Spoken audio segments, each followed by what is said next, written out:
He said anything is possible. Listen to me. Anything is possible. And while that's the truth, is not the truth.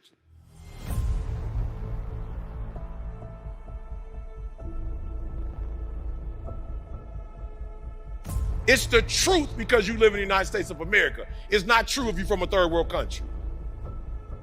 And you need to be responsible for that. You need to understand what I'm saying to you. Everything is not possible if you live in a third world country. It doesn't matter what gifts and talents you have. They're just not opportunities. And so what you need to understand is you live in America, to much is given, much is required. You live in the United States of America. You live in a country where absolutely anything is possible. And I'm telling you because I was a high school dropout and I was homeless. And I went from a high school dropout to a GED to a PhD. Why? Because in America, anything is possible. Are you hearing what I'm saying? Anything is possible. Listen to me. We live in a country where they didn't say because you didn't start right, you can't finish right. So listen to me very closely. The first thing I want you to do for the rest of your life, I want you to think about the people who are meaningful to you, and I need you to look at those names at least 2-3 times a day. At least two. Why? Because there's an energy you're going to get from them that you can't produce on your own. Now, what do I mean by that? You've seen women who've been chased, running with their child, and a dog comes out of nowhere, and you would see either a mother chase that dog away or get away. Whereas that same woman was with a dog by herself, it wouldn't be the same thing. But when you tell a mama to protect her child, there's something within that comes out that doesn't come out regularly. And so two things. The first one is, who are you here for? When I get on the stage, I think about Dee Dee. I never want my wife to go back to work. My daughter, 4-year and master's degree, she graduates in May. I paid for it in cash. They moved me in a way that I couldn't move myself. I didn't get a new gift. I didn't get a new talent. I've been talking since I was a kid. But I wasn't using it the way I use it now. So number one, I'm gonna let you sit down. Number one, who are you doing this for? Who will benefit from you taking this business to the next level? Who's gonna benefit? Who will be a better person?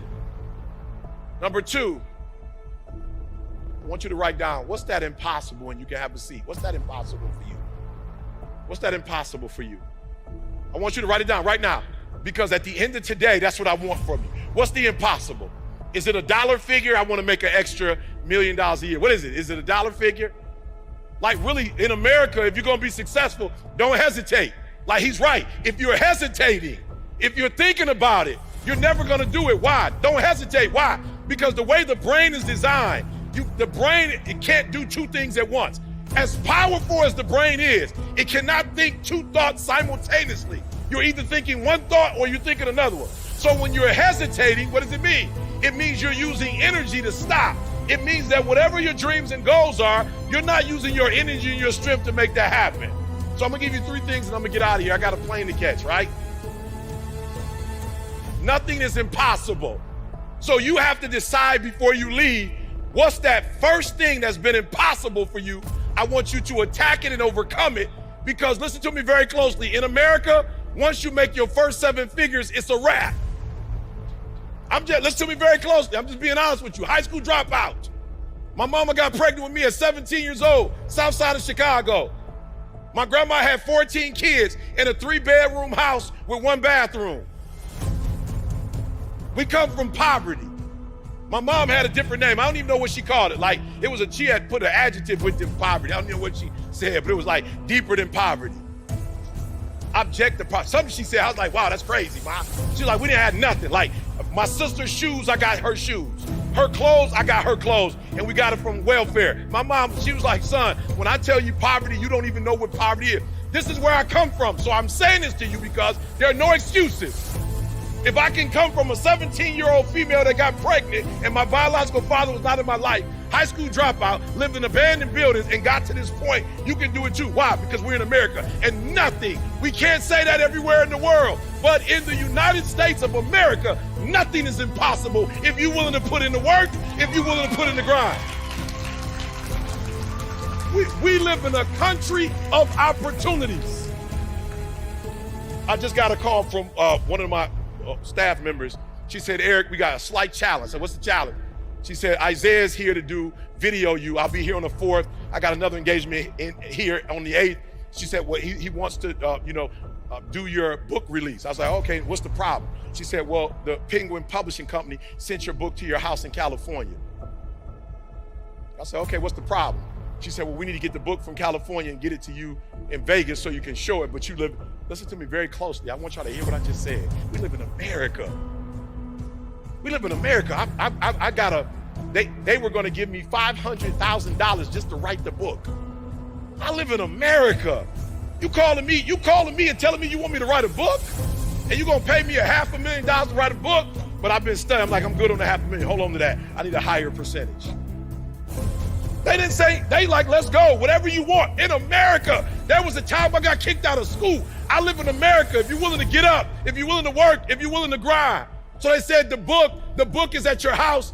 I said, no problem. I pick up the phone. I call my guys that's building my pool for me. I said, hey, can you do me a huge favor? He's like, what? Hey, can you go get the book? They said FedEx left it on the front. Can you pick it up for me? It's like, yeah. All right, can you send it to me? He's like, yeah. I was like, here go my FedEx account. Keep it secret. Like, don't use this after this. And send it to this address. Come on, y'all gotta hear what I'm saying. I'm so pumped. We live in America. So I wanna say this to you because I know what some of you are thinking. Yes, there are obstacles. 1000%. You like, Eric, matter of fact, I remember once I was talking about United States of America, whatever, and some people that I'm close to was like, you was talking about America like it ain't no problems. I said, listen to me very close. You gotta hear what I said. I never said anywhere was perfect, but I said in America, if you put in the work, it can happen. I said, you didn't hear what I just said. Yes, there are obstacles. Yes, there's trials. Yes, there's tribulation. Yes, there's roadblocks. But whatever the roadblock it is not as deep as my wife with MS, and she ain't never going back to work. So I don't care what the obstacle is. I will find a way to get through the obstacle to get what I need so she can have what she wants. I don't care what the obstacle is. And I'm telling you today, I don't care what the obstacle is. What side of the American dream are you gonna be on?